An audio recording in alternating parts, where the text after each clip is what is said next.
எங்களை பார்த்து அதிர்ச்சி அடையலாம்? அதான் எனக்கு புரியல.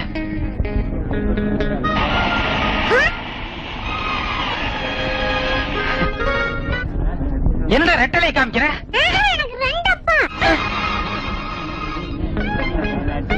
என்ன குழந்தை ரெண்டு அப்பாங்குது? குழந்தை அநேகமா போய் சொல்லாது. ஆமா இதுல ஏதோ விவகாரம் இருக்குது. கேட்டியாடி? நேரத்துக்கு ஒரு துணி மாத்திக்கிட்டு இப்படி சிரிப்பு கட்டினீங்க. இப்ப எல்லாம் என்ன பேசுறாங்க பாரு. நான் சிரிப்பு கட்டினேன். அவங்க சொன்ன நீங்க சொல்லிடுவீங்களா? நீ போட பள்ளி வாடகைங்க. உனக்கு இவர் மட்டும் தான் அப்பா? இல்ல, எனக்கு ரெண்டு அப்பா. ஐயோ,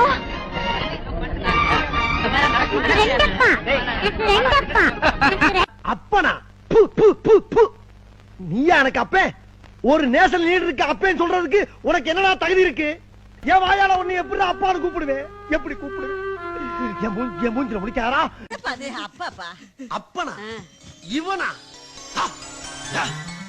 நீ சாராயம் குடிக்கிறதுக்கும் கஞ்சா இழுக்கிறதுக்கும் எத்தனை நடுராத்திரி என்னை அடிச்சு எழுப்பி வேலை வாங்கியிருப்ப.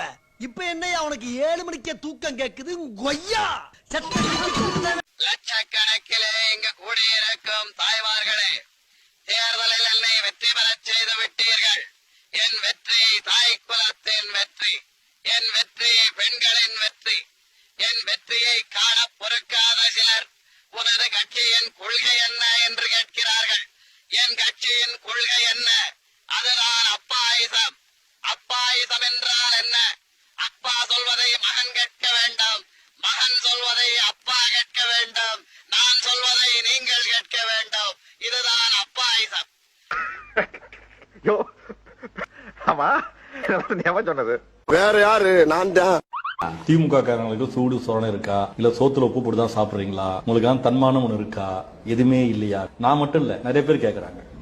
யாரு இது கேட்டது அப்படின்னு நானே